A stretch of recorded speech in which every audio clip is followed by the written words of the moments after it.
Hey folks, welcome back to the Beer Wrench Garage. If it's your first time visiting, then welcome to the Beer Wrench Garage. Today I'm going to do a quick junkyard video.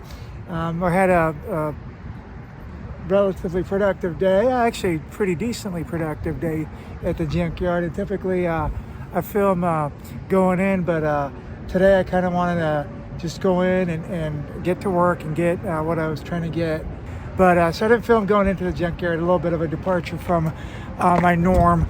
So I'm going to go ahead and take advantage of this to give you an idea of what I carry tool-wise at the junkyard. And before we get into tools today, as you might be able to see, don't tell my wife, I was able to get a 6-speed manual trans. Didn't even need one for an Audi, but these are good transmissions, and junkyard is having a sale, so went ahead and grabbed that. So when I go to the junkyard, I make sure to pack up a certain amount of gear, right? It gives me the most utility as far as tools are concerned. So give me what I need, give me the tools so I can get down what I need to get done in the junkyard. I've learned from a lot of experience that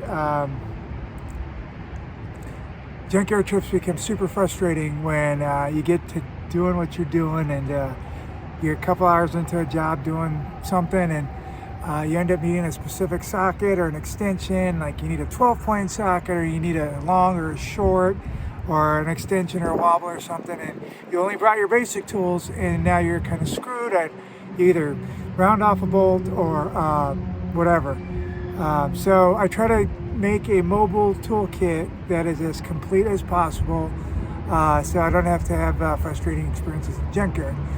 And then also change of clothes. I've learned from hard experience to take pants for certain. If it's winter, I'll take long sleeve shirts, but definitely take pants because they will get filthy, and I have obviously work pants that I use for this purpose alone. If I'm going to be bringing back heavy stuff like a transmission or an engine, I obviously will take the this cargo carrier, which is super good. It's rated to 500 pounds. All right, so I'm going to go ahead and get a little bit better situated, and then walk you through my junkyard tool set. All right, folks. So we're going to continue on with our I guess our junkyard loadout kind of walkthrough or tour or whatever you want to call it. And so in this video, I was going to get the 6-speed transmission right there underneath that blue box. And so I went with my junkyard heavy, meaning I took enough with me that if I needed to do driveline stuff, like as in pull an engine or a transmission, I would have pretty much 99% of the tools I need. So the likelihood of me needing some type of additional tools minimal. And so that's my heavy loadout, and that's what I'm gonna talk about today. So I'll give you a quick overview, and then we'll break it down and get into components here in a second. So the best way to kind of demonstrate this is to kind of give you the bird's eye view of what I consider the heavy loadout. You got the large case here, the Keeter case, which we'll talk about, the little Craftsman tool bag. This here is a Sawzall case, and then this is purely a backup socket box that I carry along as, like I said, purely a backup. For whatever reason, I need a specific tool, like 12-point socket for like a drive shaft bolt or something. That is what I go back to. That typically stays in the car. I don't want to lug it around. And then this kind of workhorse here is this this deal. It's like a I don't know what you call it. I call it like a hitch crate, hitch carrier. Like this goes into your hitch on your vehicle, right? And then this basket is rated to about it's actually rated to 500 pounds. And I've had full engines in there, transmissions, no problem, multiple times. And it looks rickety, but when you really kind of get into it, it's actually pretty stout and sturdy for what it is. So as long as you ratchet strap down the item you're carrying, you're good. So super cool item to have. This comes, I bought this at Harbor Freight for I think like about $100, just under $100. And obviously you can see it's been beat up, but it's a much sturdier than it looks. All right, so let's take a minute here to kind of look at what we have. I got a pry bar, and as you can see, this one has a bit of good use on it. So as I mentioned before, this is the I'm not exactly sure what they call it, but the company Keeter makes this. It's called it's like a rolling toolbox, right? That's for lack of a better term. It's kind of cool. So it secures here in the middle with this little twist dial. When you open it up, the compartments slide open, and this is sort of how I pack it away. And like I said, I'll remove all the major tools and talk about them in a second. But you can see it packs in real nice and neat. And then when it does pack away, or when it does open, the components here open. On this side, you got a couple deep little trays for pliers, screwdrivers, and various things. Like I said, we'll get into that in detail in a second. And then here you got like these utility trays for various things as well. And then when it's secured like this, when it's secured, it just kind of pops up, and you can kind of roll it around like a suitcase. So it's very convenient.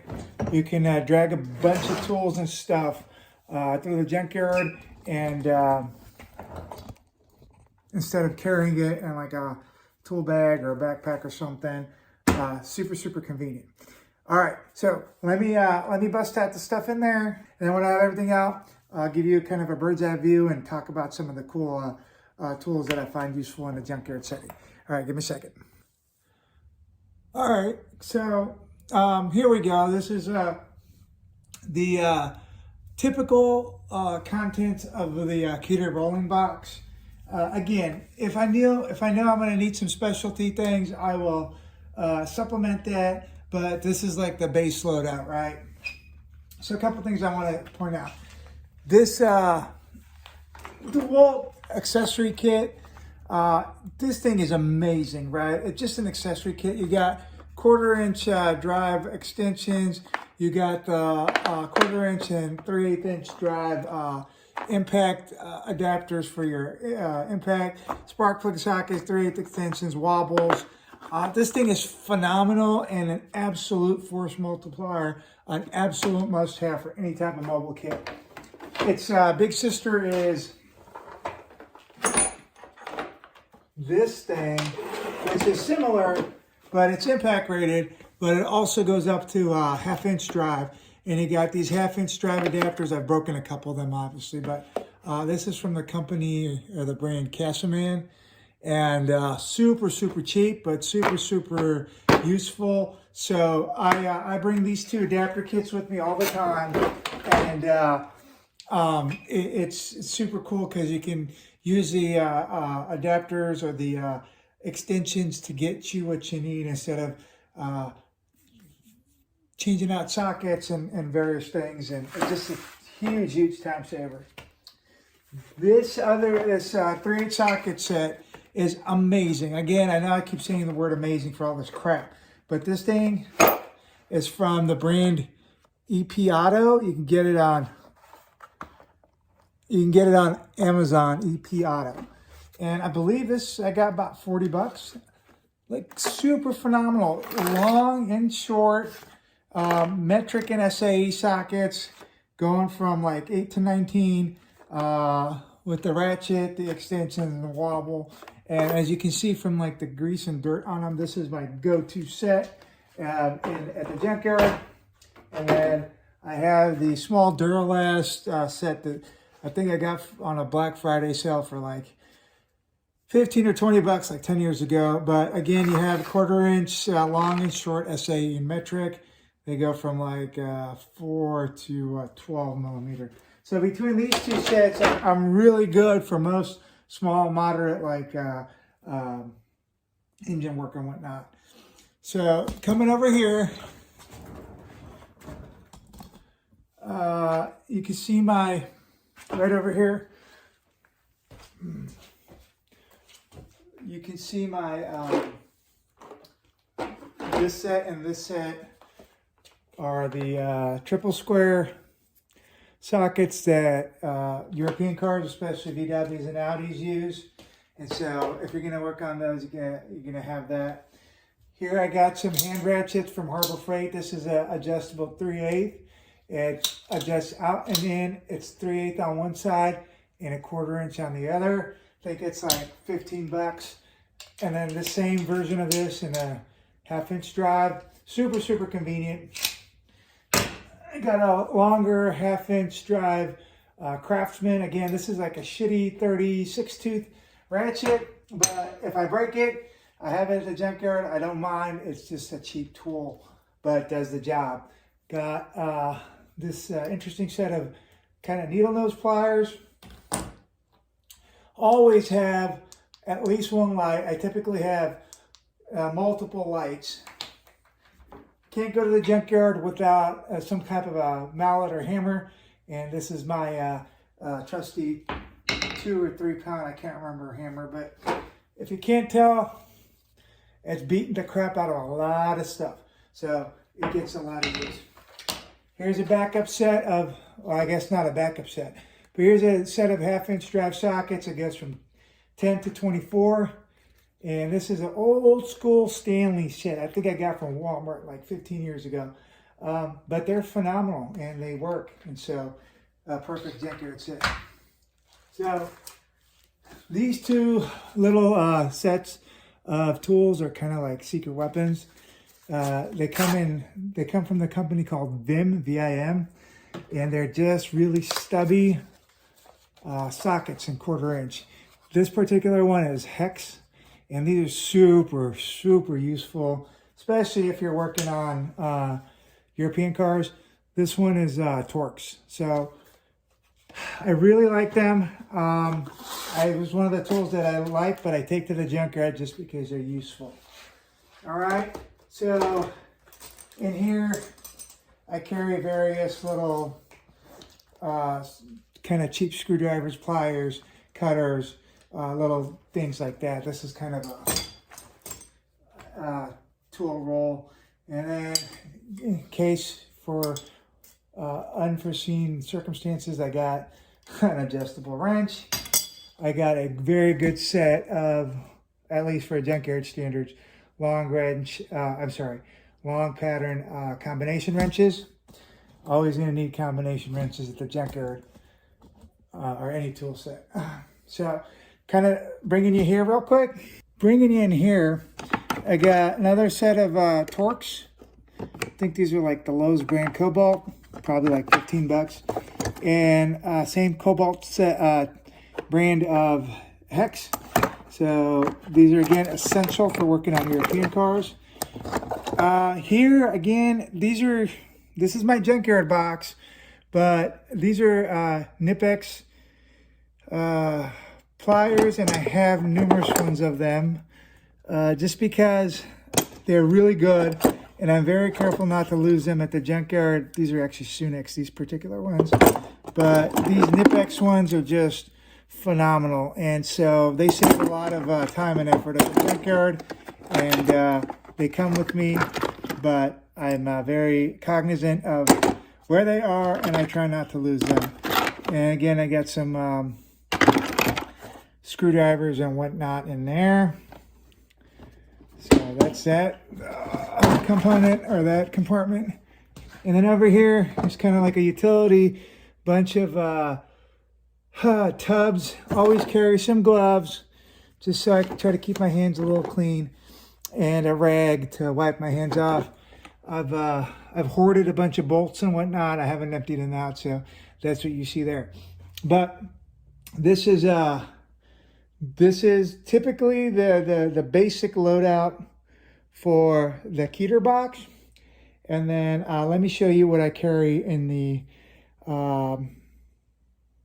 hand tool bag. All right. All right. So let's take a look at the accessories. Right. Right over here is the Sawzall bag. It just got extra blades and essentially blades and a couple safety glasses. In it, I'd carry the M18 battery for the Milwaukee Fuel Sawzall. And this is ideal for a junkyard application. It'll cut through the frame of a car, but things like really thick wiring harnesses or thick hoses, stuff like that. But if you need to cut through a frame or body panels, this will definitely do it. Might as well save your time and just use a Sawzall. All right, so the Sawzall will only come into the yard with me if I think I'm gonna cut something. But most of the time, if I'm gonna do heavy stuff, I just at least take it with me in case I run into an issue that I need to cut. So I have it. All right. So getting to the tool bag.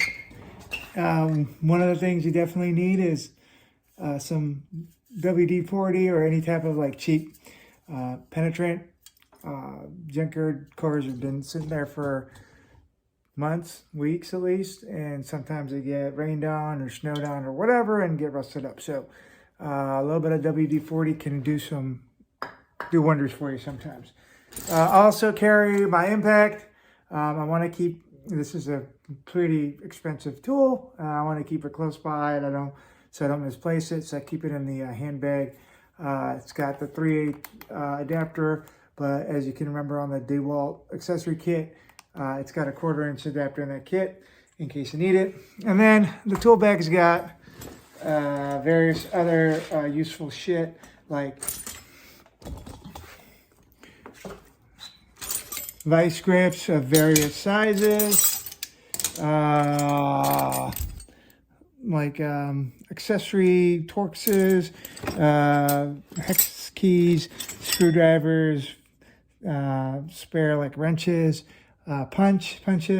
Oh, that's another thing. Usually I'll carry like a small punch set for like interior work or little punches that I need to get out.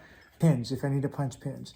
One of these Craftsman handy cut things for hoses and harnesses. Oh, here they are. This is what I was talking about, punches. These are super cool. I think they're Proto, USA made punches. Phenomenal for punching out little like interior pieces or whatnot. And of course, whether it's in the rolling toolbox or the hand tool bag, I like to take in a beer or two to the junkyard. I mean, some people probably frown on that, but I like it, and I'm typically not the type of guy that gets kind of wobbly with a couple beers, so I can have a couple beers and turn wrenches. Again, probably frowned on in most occasions, but I'm a grown-ass man, and I can have a beer if I want. Oh, that's good. Lastly, I carry this Cobalt brand toolbox with me. It's actually really neat. It's got various 1/2-inch, 3/8, and 1/4 drive ratchets, and a neat assortment of sockets from 1/4-inch to 1/2-inch in metric standard and 12-point and 6-point. So it's kind of not a bad toolkit to have. I got this a number of years back, probably 7 or 8 years back when Lowe's had a Christmas sale. And, I got it like as a trunk box, and it's basically what it is. I'll bring it with me to the junkyard as a backup. Or if I'm going to run out and do some work for family or something or friends, like mobile work, I'll carry this with me because it's a compact little like setup, and it's got a lot of stuff in it. So, all right, I mean, there it is. Like Like I said, this loadout is for more of a heavy kind of heavy day at the junkyard. I do go lighter. I think this video is getting a little bit long, so this we'll kind of leave it as the junkyard toolbox tour, right? So I hope you enjoyed this. I hope give you some ideas or some insights into what's good to carry at the junkyard. If you do things different, or if you have like other neat little tools that you find useful at the junkyard, please let me know. Otherwise, please go ahead and click like, comment, and subscribe. Thank you so much for watching this video, and thank you for spending time at this channel. Hope to see you again soon. Take care.